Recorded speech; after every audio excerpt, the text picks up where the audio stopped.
Una de las cosas más bonitas que tiene la Biblia son las promesas divinas, las promesas de Dios.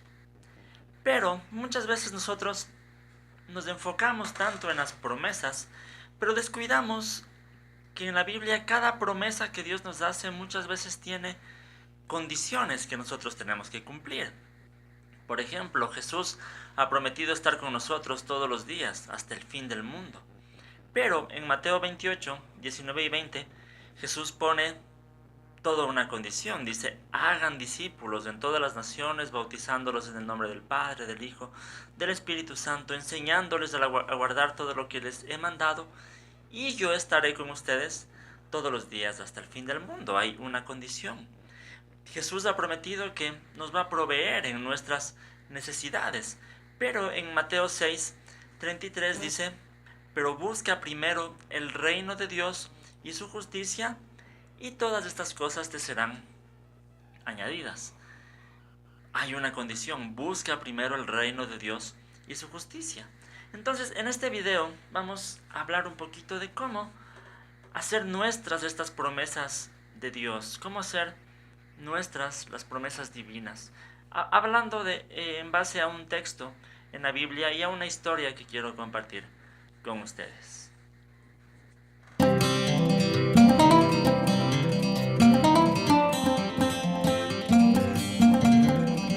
Bien, saludos con todos, queridos amigos y hermanos. Mi nombre es Hugo Vázquez. Bienvenidos a Cibersaulo, mi canal del YouTube.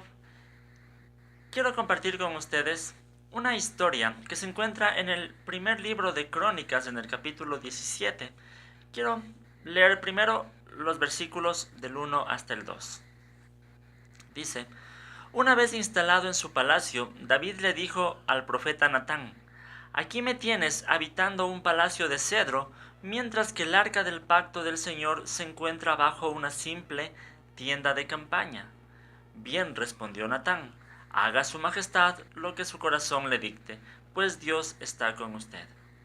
Vemos aquí la historia del rey David, que se encuentra en su palacio. Él está muy cómodo, se da cuenta de que ha construido algo muy grande, pero también se da cuenta de que el templo de Dios, el arca del pacto, que para el pueblo de Israel simbolizaba la presencia misma de Dios, se encuentra en un simple tabernáculo, una simple tienda de campaña. Mientras que él estaba en un palacio, el arca de Dios tenía solo una tienda de campaña.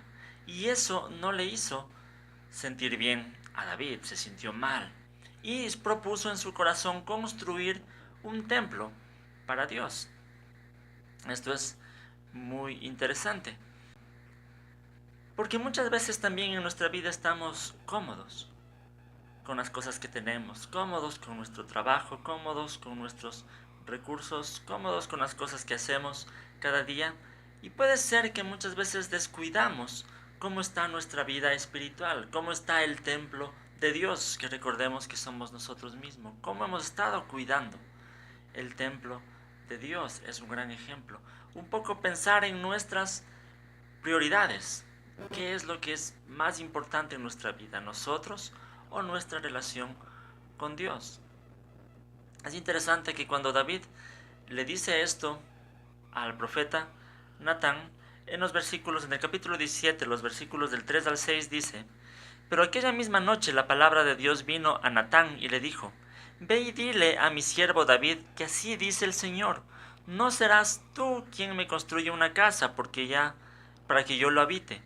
Desde el día en que liberé a Israel hasta el día de hoy no he habitado en casa alguna, sino que he ido de campamento en campamento y de santuario en santuario.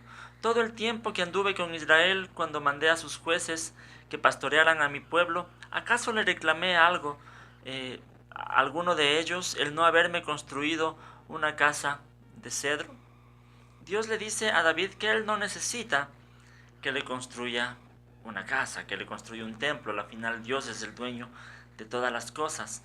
Pero Dios ve con agrado la intención de David. Y por eso en el versículo 10 le dice, desde los días en que nombré jueces sobre mi pueblo Israel, yo derrotaré a todos tus enemigos Te anuncio además que yo el Señor te edificaré una casa. Aquí vemos que Dios le hace una promesa a David y le promete edificarle él una casa. Esto es muy interesante. Cuando David cambió sus prioridades, dejó de preocuparse en su comodidad y se preocupó mejor en la casa de Dios, en hacer un templo para Dios. Dios le dice, yo no necesito eso.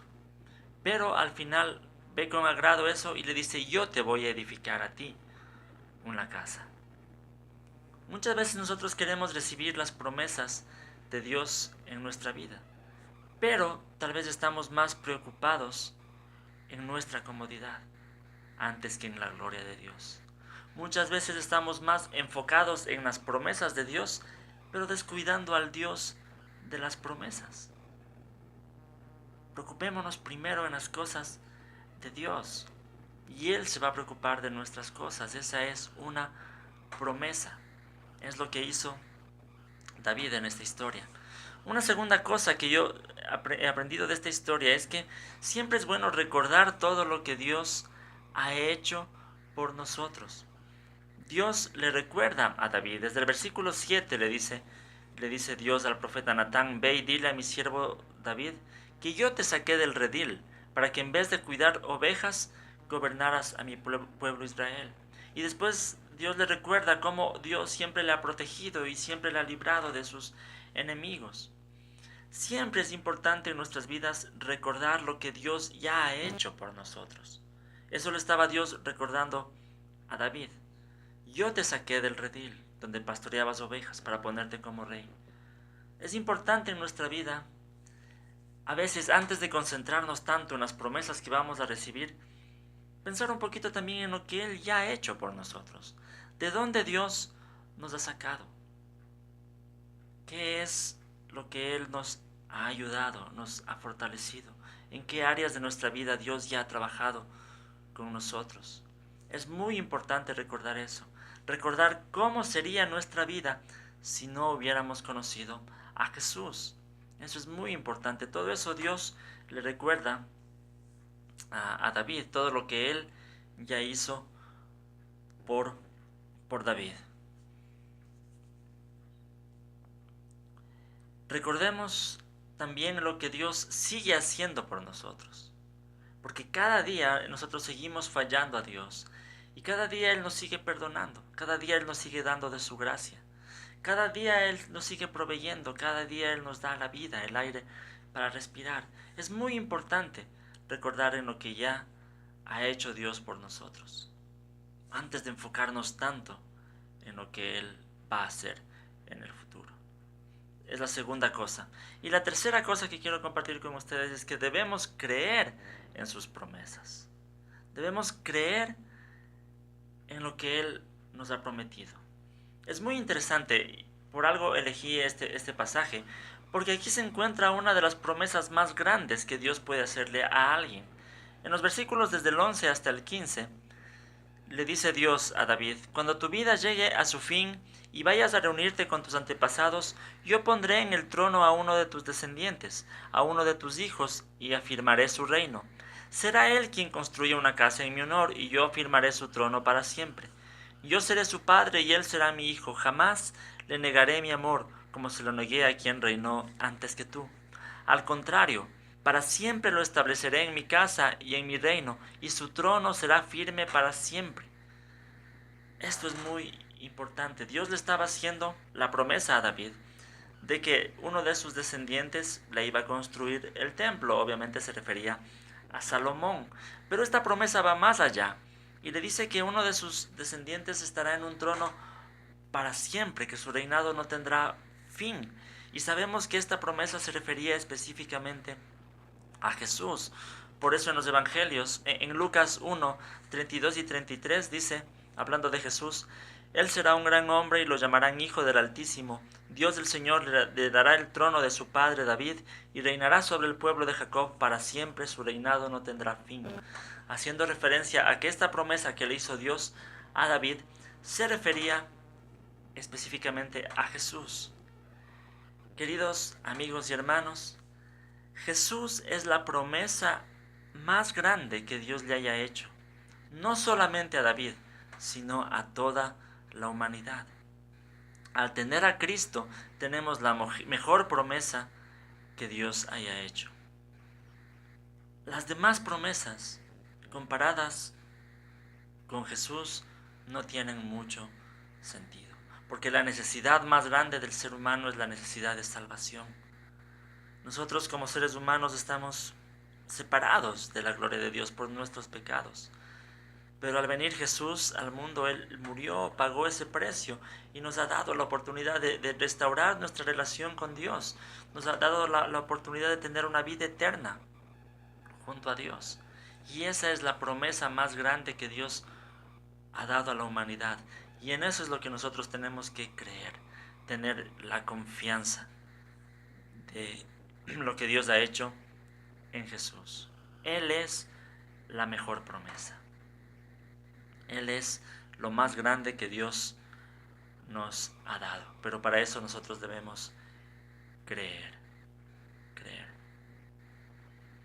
Esto quería compartir con ustedes hablando acerca del tema de las promesas de Dios, que muchas veces estamos pensando en las promesas, pero no sabemos cómo hacer esas promesas nuestras en nuestra vida. Y lo primero era cambiando nuestras prioridades. Recordemos el ejemplo de David. Preocupémonos más por la gloria de Dios antes que nuestra comodidad. Segundo, recordemos todo el tiempo lo que Él ya ha hecho por nosotros. Y no dejemos de darle gracias por todo lo que Él ya ha hecho. Y tercero, depositemos nuestra fe en Jesús.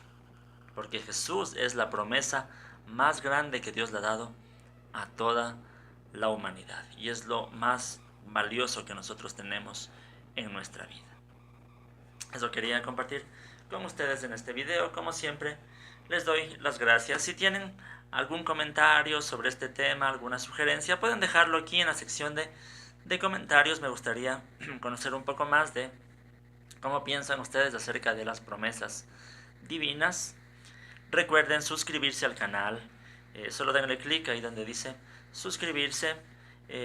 Búsquenme en las redes sociales, mi página del Facebook como Cibersaulo, mi blog personal que es cibersaulo.net, donde estoy cada día también subiendo diferente material y recursos para la vida cristiana. Muchas gracias por mirar este video. Que el Señor les bendiga.